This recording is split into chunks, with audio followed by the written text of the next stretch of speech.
Magic books aren't a good investment. In fact, it's rare that I've had a magic book actually go up in value, or that I've used something from it. But all is not lost. In fact, I know what you're thinking. If magic books are such a bad investment, why buy them at all? In this episode of Erudite Magic, we're going to explore that topic of reasons you shouldn't buy magic books, as well as reasons you should. But let's address the first issue. Why don't magic books hold their monetary value? The primary reason is that even rare magic books get reprinted or updated. How many of us have purchased a used magic book at an exorbitant price just because it was out of print, only to have the reprint undercut your purchase price right after you pulled the trigger? I've been there, and it stinks. The most recent example of this are the Kaufman and Company reprints that some purchased for high prices on the secondary market. Williamson's Wonders, Totally Out of Control, etc. I'm happy that the books are back in print, but it certainly didn't do anything for the value of my library. But even if a book in your library hasn't been reprinted and has held its value relatively well, do you actually want to part with your prized possession? In fact, I believe that sometimes the idea that a book is valuable is just a crutch we lean on to make a purchase that we shouldn't. So don't let that be you. Magic books are simply not good speculative investments. But I hear you ask, what if there's a secret that hardly anyone else has? In that case, it could be a valuable acquisition, but let's take a look at the odds. How often have you told yourself that? And how often has it been true? Once you've started to build a library and then taken effects from that library to perform for people, there literally isn't a secret you have to have. The magic that you know and use is infinitely better than the magic you don't have. So I hope we can agree that it's probably not a good idea to buy magic books for their investment properties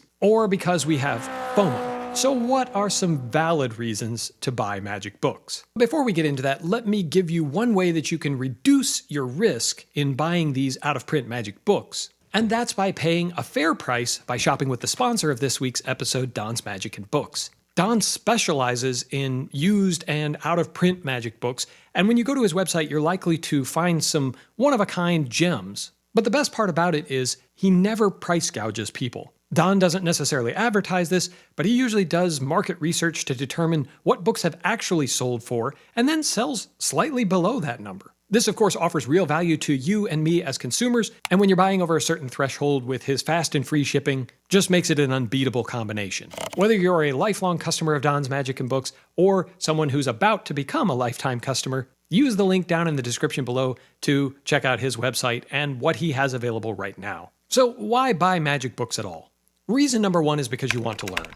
Yes, you won't use a lot of what you read, whether it's a classic or the latest and greatest. But you'll be building up a repository of information both in your head and on your shelves. And you really never know when you're going to need to call on that information, whether for yourself or to help someone else with their performance or a brand new idea. Another good reason is to support the artists who care enough to put their magic into print. I work for Vanishing Ink, so I've seen firsthand how much work goes into putting thoughts onto the pages of a good magic book. And the magic creators who have gone this route have demonstrated their commitment to our beloved art by doing the hard work of clarifying their thinking and not taking the easy way out by just filming a video. Without erudite magicians to support these efforts, the market would go in a completely different direction. So in a way, when we buy magic books, that keeps magic books coming. And when you buy a particular creator's book, you're inviting their mentorship into your life. Let's not overlook the fact that buying magic books is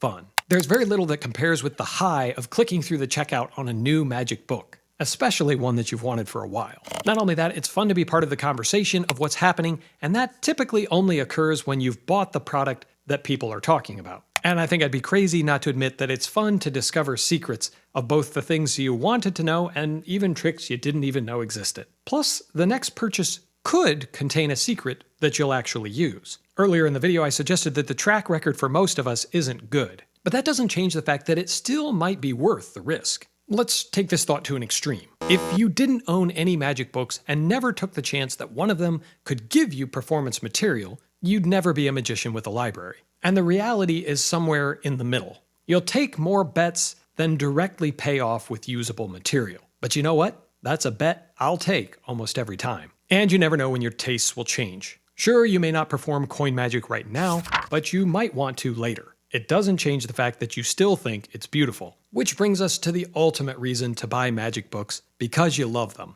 There's just something about arcane knowledge in a printed form that gets all of us going. Spending time in the physical presence of a magic book is often intoxicating. The smell of ink on the paper, the glint of the light off the pages, it's all so warm, familiar, and exciting. I'm certainly not here to tell you to stop buying magic books, but just do it for the right reasons. And that reason could be as simple as, I love it. Let me share a little story with you. One of the most expensive set of magic books I ever bought were the Mike Caveney Wonders and Conference Illusions set for a little less than $250. I was enjoying this beautiful set of books one weekend, and we had to leave for a family outing, so I carefully set the book down next to me on the couch where I was reading it. When I returned, I saw that a brief rain had leaked through the ceiling in a place where the ceiling had never leaked before. You guessed it, it fell right on to my brand new expensive book set. Everything turned out all right. You can barely tell that they were damaged, but I had a real scare for a minute. The point is, you never know what's going to happen when you purchase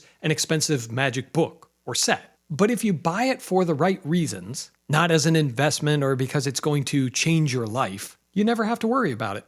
In my last video, I gave you a rather utilitarian way to know whether or not to buy a magic book. And in this video, I've given you some evidence that you may want to break those rules from time to time. So choose wisely. When I tallied up how much I had spent on magic books over my lifetime, I was pretty surprised. And if you're curious how much that is, check it out in this video. As always, my friends, I appreciate you watching. And until next time, keep reading.